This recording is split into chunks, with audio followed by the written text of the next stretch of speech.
I'm Dave Mercer. I'm Matt Pangrac. And this is The Cull, a weekly sport fishing debate show. And this week, this is going to ruffle some feathers. I believe.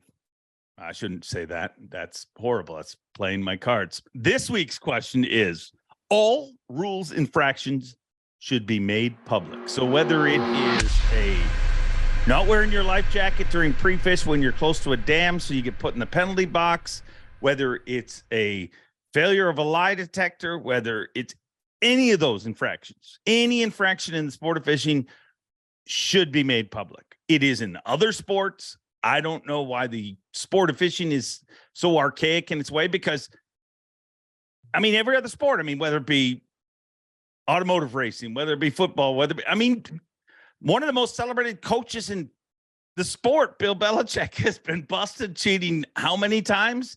But we all know about it, and people obviously accept it, and whether that's right or wrong. But knowing about it, I think when you hold information back, it makes it seem worse to people. People want to know the truth, where any time where everybody's used to hearing the truth. So let's hear about it. What do you think, Panger? This should be a black and white issue, Dave. This should be someone gets caught, someone does something, do. But the thing about professional bass fishing is not very much of it is black and white. And we have seen that go down this year across multiple tours.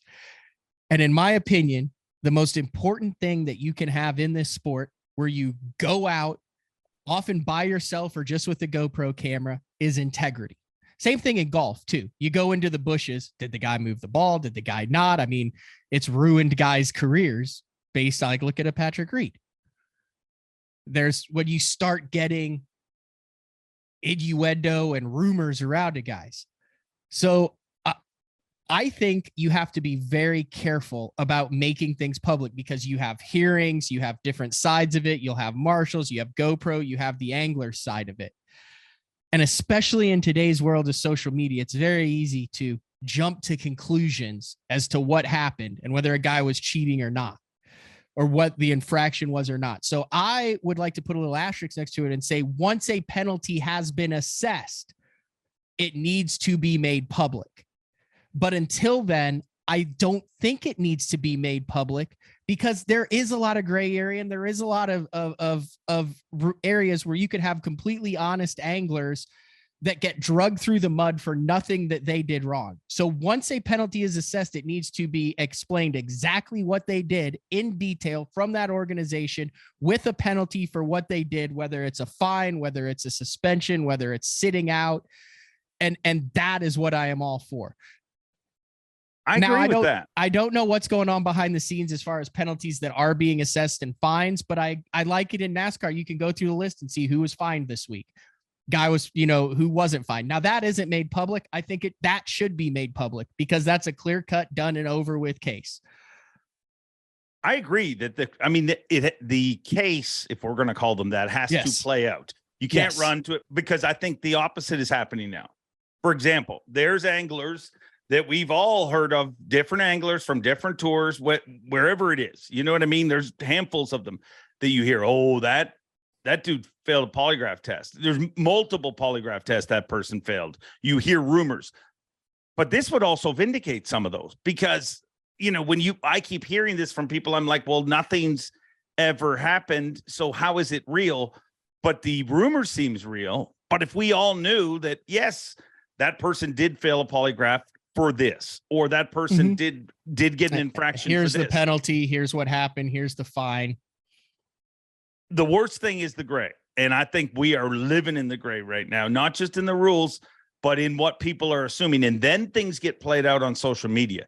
And then your judge and jury just goes nuts, which is, read social media. You can take it in so many different directions, but I just want to know exactly. And it will vindicate some anglers. It will also encourage anglers not to have infractions. If it's just a fine, that's one thing, but the world needs to know about it, because, we say really public shaming, Dave? Yes. To encourage rule following by the letter of the rule.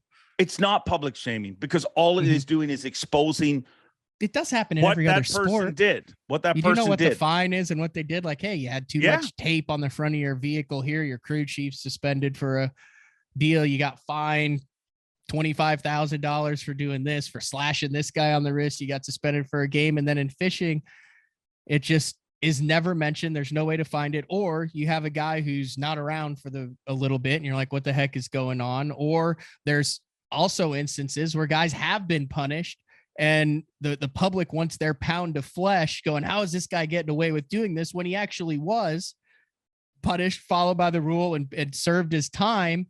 And it looks like he hasn't. So it actually then they quell say some of the unknown. they're not doing anything. And now this has to be a legal. It has to be a legal deal. It has to be a thing about the legitimacy of the lie detector and all that. Like, why isn't this just an automatically given thing? Do other sports not have laws? I mean, it comes out there. I think it's a tradition thing. I think fishing's very protected. And that point you made about public shaming them, it's not shame. It's exposing what's really happening. If your actions are making you shameful, maybe your actions should be different. It's a great point, Dave. I just think that the more we get to hear about it, the more legitimate it becomes. I'm not looking for a tell-all. I don't want to hear, because you also have people who disappear because of family reasons or whatever. Mm-hmm. And then all of a sudden people are like, oh, well, they must have got in trouble for this or that. You get some bycatch in it. You get some people who get swept into the catch net of shadiness, who are the most honest anglers out there. Yeah. Yeah. That's a great point. I think all enforced penalties should be made public. Not all as once it is done and over with. And if there needs to be a statement that says something is, going on, but I think once it needs to be explained exactly what it was, not just a blanket statement that so-and-so. They say, this was the rule that was broken. This is what happened. This is the penalty for it. It is a open and closed case. And by making it public, then it becomes the angler gets to defend themselves as well. Mm-hmm. Like when it's all hidden, you have said angler on your podcast. I have someone on my podcast that I want to. If it's all public, it's easy to ask those questions. You can ask questions now and have anglers look at you and be like, what did you just do? Yeah. Because you've broken the code of silence. Intent. The key word in this episode is intent, Dave, too, because it then shows, hey, this is an unintentional rule broken. No big issue. Or this was an intentional rule that was broken. And now it's been dealt with. Well, that's what we think. Let us know what you think.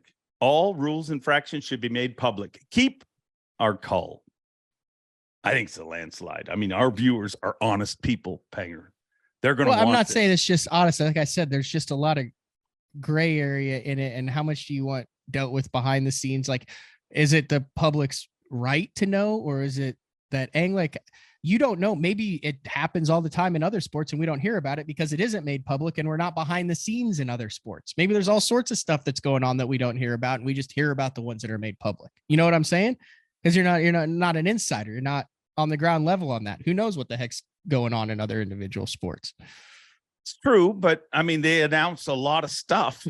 No, I don't know why they would hold back. I mean, you from deflating balls to, my thing is, what I mean? Like, think of the things arbitrary. It seems so random as to, is it you sit out a period, you forfeit your check for that event, you get DQ'd, your one day. It just seems like it's all across the board, which lends to how much gray area there is and the discretion of the tournament director and the board. Then there's a lot of ins and outs on this one. A lot of gray area. Yeah. A lot of gray, just like my beard.